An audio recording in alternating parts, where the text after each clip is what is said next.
Okay, welcome students. Today we are going to read a new chapter that's known as Why Do We Fall Ill? हम अक्सर बीमार पड़ जाते हैं, तो हम क्यों बीमार पड़ते हैं आज हम इसके बारे में जानेंगे। Health is the state of proper functioning of body and mind. अगर हमारा बॉडी और माइंड ठीक से फंक्शन कर रहा है तो हमें हेल्दी कहा जाएगा। Animal functioning at the level of cells, organs or organ systems can be caused by various agents or factors। तो कभी कभी क्या होता है, कुछ कारकों के वजह से, कुछ एजेंट्स के वजह से हमारे शरीर में कुछ बीमारियां कारकों के जरिए घुसते हैं, जैसे कि this could be infections bye micro organisms. कुछ अगर अणुजीव हैं या फिर माइक्रो ऑर्गेनिजम्स हैं तो उनके जरिए हमारे शरीर में बीमारियां अक्सर घुस जाती हैं। So these could be infections by microorganisms, stress or any other agent leading to the state of illness। तो इनसे हमें बीमारी होती है। एंड हेल्थ फेल्यूर, हमारा हेल्थ फेल्यूर हो जाता है, मतलब हम ठीक से अपने आप को संभाल नहीं पाते। This condition is known as disease. इस अवस्था को हम मानते हैं डिजीज बोल के। In order to ensure smooth functioning of our body, we must understand the various aspects of health and disease। तो इन सब अवस्थाओं के बारे में समझने के लिए हमें हेल्थ और डिजीज के बारे में थोड़ा अच्छे से जानकारी लेना पड़ेगा। तो पहले हम जानेंगे what is health. So health is a state of complete physical, mental and social wellbeing. अगर हमारा फिजिकल स्टेटस अच्छा है, मेंटल स्टेटस अच्छा है, प्लस हमारा सोशल स्टेटस भी अगर अच्छा है तो हम उसको बोलेंगे we are in a healthy condition.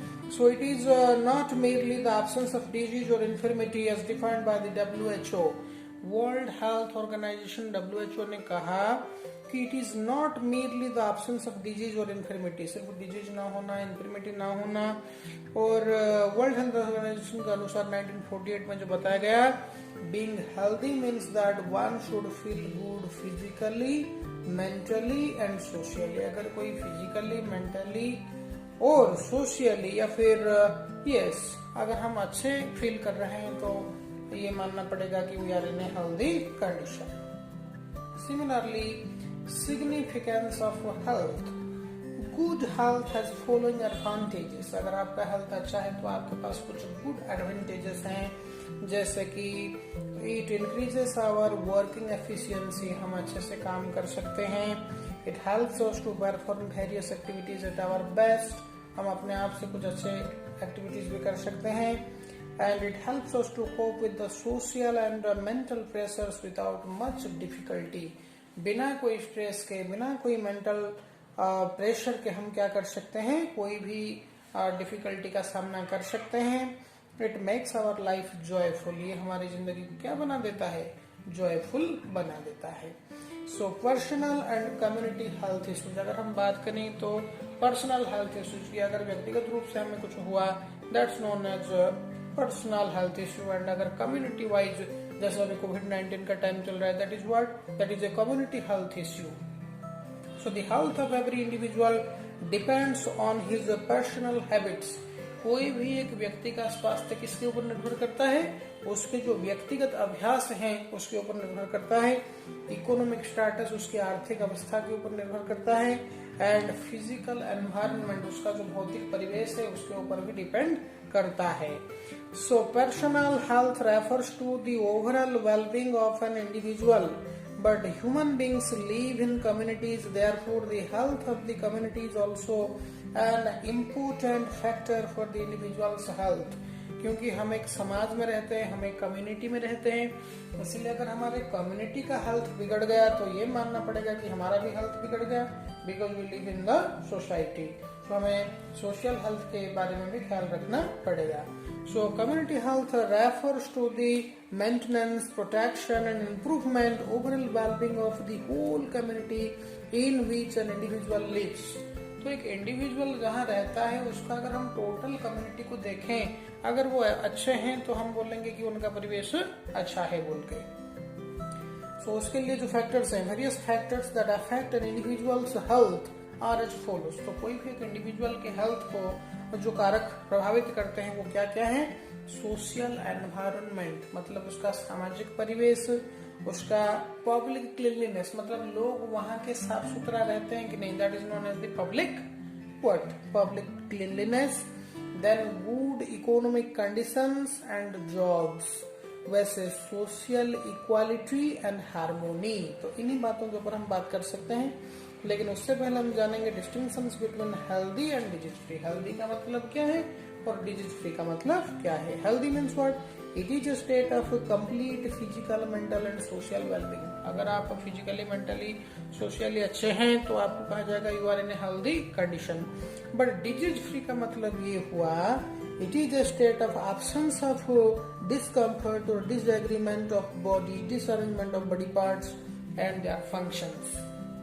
तो अगर आपका शरीर का हर एक पुर्जा अच्छे से काम कर रहा है तो आप डिजीज फ्री हैं, या फिर इन एब्सेंस ऑफ डिस्कम्फर्ट और डिसअरेंजमेंट ऑफ बॉडी पार्ट्स। आप अगर डिस्कम्फर्ट फील नहीं कर रहे हैं तो ये मानना पड़ेगा कि आप हेल्दी स्टेट में हैं।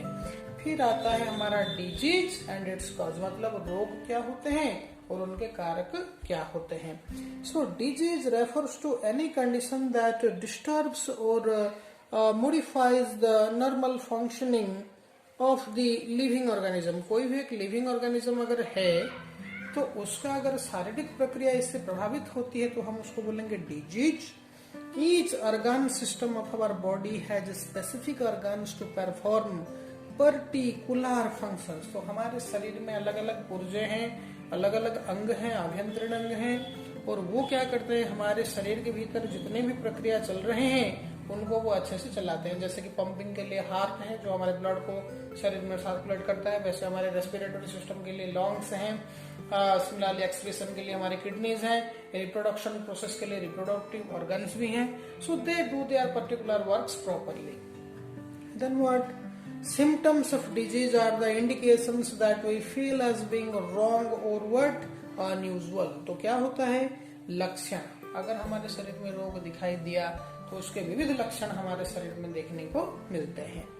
So signs of a disease give more definite indications of the presence of a particular disease। रोग के जो लक्षण होते हैं वो हमारे शरीर में अगर दिखाई दिए तो हमें विभिन्न प्रकार के समस्या देखने को मिलता है शरीर में। तो इसको लेकर हमारे डिजीज को दो हिस्सों में डिवाइड कर दिया गया, एक हुआ एक्यूट डिजीज, दूसरा हुआ क्रॉनिक डिजीज। तो एक्यूट डिजीज क्या है, the acute diseases are the diseases that last for only a very short period of time। जो बीमारी है हमारे शरीर में बहुत ही कम दिनों के लिए रहता है उसको हम बोलते हैं एक्यूट डिजीज, और जो बीमारी है हमारे शरीर में बहुत दिनों के लिए रहता है उसको हम बोलते हैं क्या, क्रॉनिक डिजीज। या फिर जो पुरुषानुक्रमिक है, पीढ़ी दर पीढ़ी जो हमारे जीन में आ गया है वो है क्रॉनिक डिजीज, जो एक लॉन्ग टर्म डिजीज है। So acute and chronic disease. So chronic diseases and poor health, अगर कोई जैसे डायबिटीज एक क्रॉनिक डिजीज है, लेकिन सिंपल जो कफ या फिर सिंपल जो कोल्ड है वो एक क्या बोलेंगे उसको, एक्यूट डिजीज है। तो इस बात को लेकर अगर हम आगे बढ़ते हैं तो कॉजेस एंड डिजीजेस, रोग और उसके कारण के बारे में पता चलेगा। तो पहले हम इस बारे में आलोचना करेंगे आज कि इमीडिएट कॉजेस, रोग के जो कारण होते हैं वो क्या है। These are the real or primary causes, also called first level of cause। कारण का ये पहला लेवल है। Various microorganisms like bacteria, virus, fungi, protozoans, etc. that can cause infectious diseases are included in this category। तो ये जो virus, bacteria, ये सब हैं, algae, fungi, इनकी वजह से जो रोग होता है उसको हम क्या बोलते हैं, और ये सब रोग के कारक हैं, मतलब इनके वजह से बीमारियां होती है।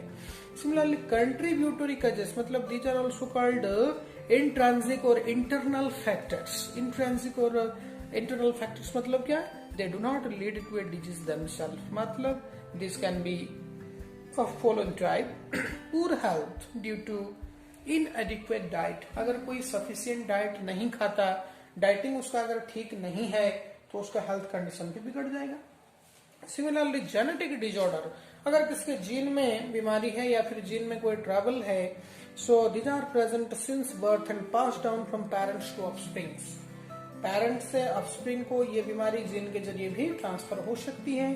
तीसरा कारण है लैक ऑफ पब्लिक सर्विसेज और पूर इकोनॉमिक कंडीशन, अगर आर्थिक अवस्था दुर्बल है, उनके पास खाना खरीदने के लिए भी पैसे नहीं है, तो वहां पर भी बीमारी वहां पर उनके शरीर में बस जाती है। सो अभी हम जानेंगे infectious and non infectious causes के बारे में। तो इन्फेक्टियस डिजीजेस क्या है? Infectious diseases are caused by some biological agents. Infectious diseases किसके वजह से होते हैं? कोई बायोलॉजिकल, जिसको हम बोलते हैं एजेंट, जैसे कि पैथोजेंस जो रोग कारक होते हैं उनके वजह से ये होता है, such as viruses, bacteria, fungi, single celled animals, that is protozoans. Okay, इनके वजह से ये सब बीमारियां होती है। These can rapidly spread from one person to another by various means of such water, air, food, insects, vectors by physical contact। अगर हम किसी को पकड़ लेते हैं, छू लेते हैं, तो जो फिजिकल कंटैक्ट होता है उसके वजह से भी, और पानी के द्वारा, वाटर के द्वारा, एयर के माध्यम से, वायु के माध्यम से भी कुछ बीमारियां एक से दूसरी जगह ट्रांसमिट हो सकती है। तो इन्फेक्टियस एजेंट्स जो हैं उनके बारे में भी हम जान लिए। तो एंटीबायोटिक्स क्या है उसके ऊपर बात करेंगे। So these are the chemical substances produced mainly by microorganisms, that is bacteria or fungi.